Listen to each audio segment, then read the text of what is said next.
Irá intervir o Sr. Deputado Jorge Paulo de Oliveira.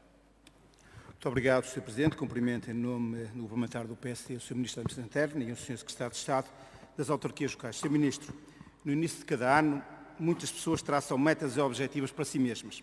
São as conhecidas promessas de ano novo. Promessas de ter uma alimentação mais saudável, de perder alguns quilos, de fazer mais exercício físico, de ser mais prestável, de ter mais tempo para a família, de ter mais tempo para si próprio, etc, etc. Segundo um estudo em tempos realizado pela revista Forbes, apenas 8% das pessoas depois cumprem com as suas próprias promessas.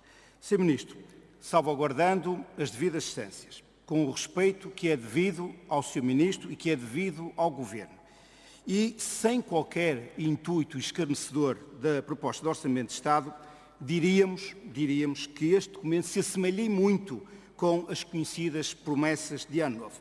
Para o ano é que é. Para o ano nós vamos cumprir todos os objetivos. Para o ano nós vamos cumprir todas as metas. Mas depois, Sr. Ministro, depois daquilo que são as principais prioridades assumidas pelo Governo, na sua larga maioria, ficam pelo caminho. Não são todas, mas na sua larga maioria ficam pelo caminho. Se não, vejamos. No Orçamento de Estado para 2016, o Governo comprometia-se a materializar aquilo que denominou como uma estratégia de descentralização. Não o fez em 2016 e, por culpa própria, não criou condições para a concretizar em 2017. Mas para o ano é que vai ser. Sr. Ministro, reafirmamos a nossa abertura para encontrarmos pontos de convergência de modo a que esta reforma possa ir em frente. Mas a bola, Sr. Ministro, está do seu lado, está do lado do Governo. No entanto, neste momento há uma pergunta que se impõe. Quanto dinheiro precisam as autarquias para desempenhar as novas competências que estão previstas na Lei Quadro do Governo? No Orçamento de Estado de 2016, o Governo asseverou o reforço da legitimidade democrática e o reforço de competências das comunidades intermunicipais e das áreas metropolitanas. Não o fez em 2016, não o fez em 2017, mas para o ano é que vai ser. No Orçamento de Estado de 2016, o Governo afirmou que um dos objetivos prioritários da sua ação seria a afirmação do interior em matéria de desenvolvimento económico e de promoção da coesão do território.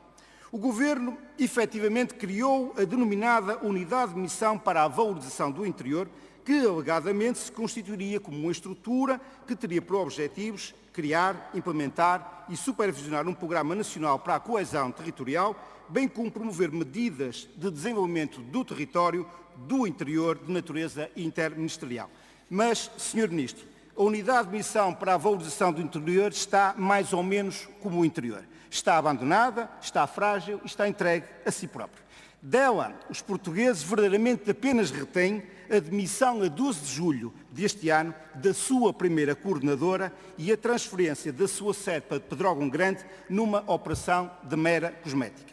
A senhora professora Helena Freitas é clara quanto à falta de apoio político que sentiu enquanto esteve à frente daquela estrutura, acusando a tutela, mais concretamente o Sr. Ministro Dr. Eduardo Cabrita, de simplesmente ter metido na gaveta as suas propostas. A minha frustração foi demasiado grande, disse a senhora professora Helena Freitas. A dos portugueses foi ainda maior, acrescentámos nós. Quanto às famosas 164 medidas do Plano Nacional para a Coesão Territorial, se nos abstrairmos de dezenas e dezenas de medidas de Ana Caprina, do género daquela que prevê a projeção de cinema português no interior e de tantas outras que são a mera transcrição do que já estava previsto no programa Portugal 2020, a que se somam as 20% daquelas que tão pouco foram iniciadas, percebemos que este programa não tem passado de uma encenação.